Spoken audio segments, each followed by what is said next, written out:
O Senhor esteja convosco. Ele está no meio de nós. Proclamação do Evangelho de Jesus Cristo segundo João. Glória a vós, Senhor. Deus amou tanto o mundo que lhe deu o seu Filho unigênito, para que não morra todo o que nele crer, mas tenha a vida eterna. De fato, Deus não enviou seu Filho ao mundo para condenar o mundo, mas para que o mundo seja salvo por ele. Quem nele crê não é condenado, mas quem não crê já está condenado, porque não acreditou no nome do Filho unigênito. Palavra da salvação. Glória a vós, Senhor. Aleluia, aleluia, aleluia, aleluia. Então, irmãos e irmãs, celebrando a solenidade da Santíssima Trindade, esse mistério desse Deus que é um, mas não é sozinho, né? É esse mistério dessa comunhão do Pai, do Filho e do Espírito Santo, né? Então, na saudação, aqui na segunda leitura que nós ouvimos, tem uma saudação trinitária, né? As nossas celebrações, a saudação que o sacerdote faz, né? Não é bom dia, boa noite, é sempre uma saudação bíblica, como Paulo fazia, né? Então, por isso mesmo, invoca a Trindade Santa e se diz esta ou alguma de outras saudações, né? A graça do nosso Senhor Jesus Cristo, o amor do Pai e a comunhão do Espírito Santo esteja sempre convosco, né? Então, aqui é uma das saudações trinitárias. Então, quando o padre fala isso no início da celebração, é como se ele estivesse dizendo: olha, gente, bom dia, boa tarde, sejam bem-vindos. Mas é o costume litúrgico, vamos dizer assim, fazer essas saudações bíblicas. Então, hoje, nesse mistério desse Deus Trindade, a gente diz mistério, não porque é algo escondido, não que seja algo que é proibido o conhecer, não. Mistério por quê? Porque nós, como seres humanos, podemos chegar até certo ponto. A nossa razão, ela é o maior prodígio da natureza, né?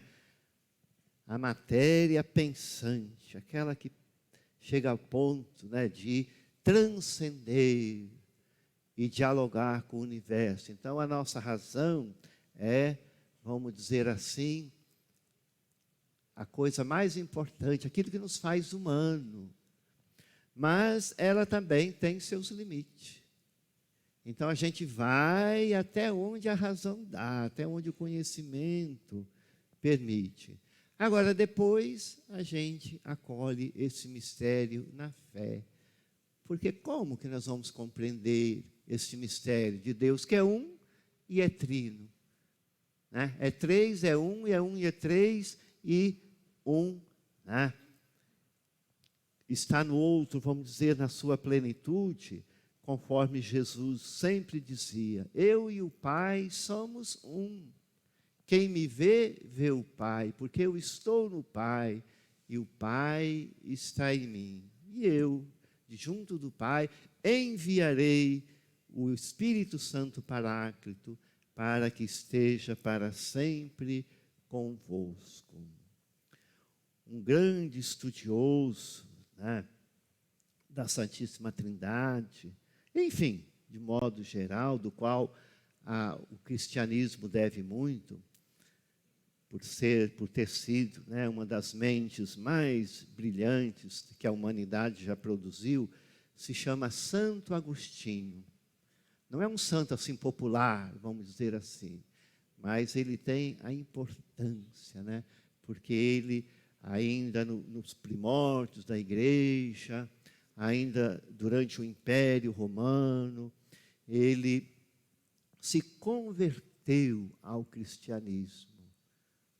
E então ele queria descobrir, ele era assim uma pessoa muito inteligente, escrevia. Se a gente for ler os livros que Santo Agostinho escreveu, né, a gente passaria não sei quanto tempo, que ele escreveu muito, né? Diz que ele editava 2, 3 livros assim ao mesmo tempo, né? Às vezes os copistas iam copiando. Então nós temos muita literatura escrita por Santo Agostinho. E entre essas literaturas está um livro chamado A Trindade. Então ele conta que ele queria saber, queria entender, porque ele era da razão, ele era advogado, né, do Império Romano, do César, tudo mais, antes dele se converter através de Santo Anselmo de Milon, né, ao cristianismo. E Santo Agostinho, todos sabem, é filho de Santa Mônica, aquela que chorou 30 anos pela conversão de Santo Agostinho, né? E então ele queria saber, ele estudava, ele tal, mas que em um determinado momento, diz ele que ele teve um sonho que acalmou seu coração. Diz ele que estava na beira da praia, né, assim, aí viu uma criança que fez um buraco na areia, assim, ia no mar, com a conchinha pegava água, jogava ali, jogava aqui, pegava, jogava aqui. Aí diz que ele ouviu uma voz assim que diz para ele: você acha que essa criança vai conseguir botar o mar nesse buraco de areia? Aí ele, de jeito nenhum, né? Mas que um mar desse tamanho vai caber num... Eu disse, pois é. E por que você fica querendo botar a Trindade na sua mentalidade humana, né, na sua razão humana? Não vai caber, né? Então, tem certo momento que mesmo uma pessoa super inteligente tem que, né, como diz o Papa, é as duas asas, a fé e a razão. A razão nos leva, né, mas depois também entra a fé. É as duas asas que nos impulsiona para a frente, né? Então, este mistério que celebramos. Mas vamos deixar,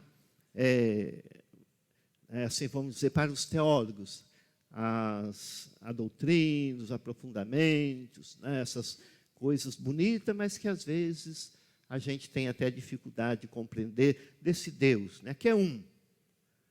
Diz que o Pai e o Filho são um. Já existiu um sem o outro? Não. Porque a única diferença que tem, um é aquele que gera, o outro é aquele que é gerado. Então, o Pai gera eternamente o Filho, esse verbo interior, essa palavra pela qual ele tudo foi criado. Mas nunca existiu nem o Pai sem o Filho, nem o Filho sem o Pai, porque os dois são um. E o Espírito Santo, então o Espírito Santo é aquele, né, que os une através, por isso que a gente fala Deus, amor. Mas nem o Pai e o Filho são maior que o Espírito Santo, e nem o Espírito Santo sozinho é menor do que o Pai e o Filho, porque são um, né? É um mistério. Bom, vamos acolher. Agora, nós compreendemos melhor quando nós olhamos o desdobramento desse mistério na história da salvação. A gente lendo a Bíblia, a gente vê que Deus tem uma pedagogia.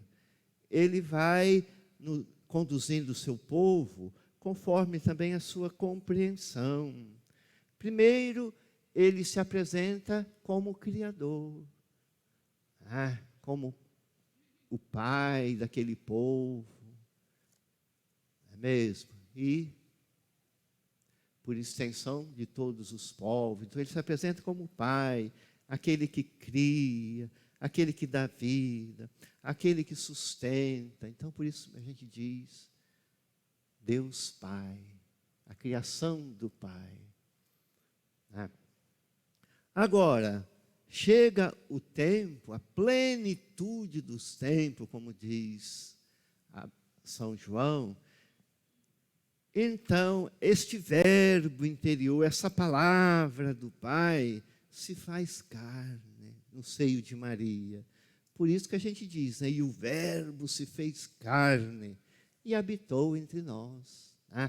Se apresentou num rosto humano, se fez criança, se fez obediente, obediente até a morte e morte de cruz. Né? Então, por isso, nós já compreendemos o Pai como Criador e o Filho como Salvador, como Redentor, como, Deus tanto amou o mundo, que deu o seu Filho unigênito, para que não morra todo aquele que nele crê, mas tenha a vida eterna. Então, diz, Deus não enviou seu Filho ao mundo para condenar o mundo, mas para que o mundo seja salvo por ele. Então, já compreende, né? O Pai que envia seu Filho. Então, já são dois, né? Assim, nesse sentido. Que no mistério é um, né? Mas Jesus também depois chegou ao ponto que ele diz, olha, gente, eu saí do Pai e vim a este mundo, agora deixo este mundo e volto para o Pai, mas não vos deixarei órfãos, eu vou enviar o Espírito da verdade, para que esteja sempre convosco.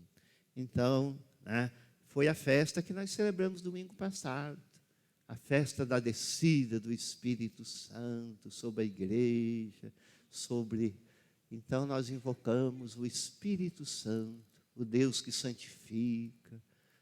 O Pai é amor, o Filho é amor, mas a gente diz, né, o Espírito Santo é o Deus amor por excelência, vamos dizer, nesse sentido, né?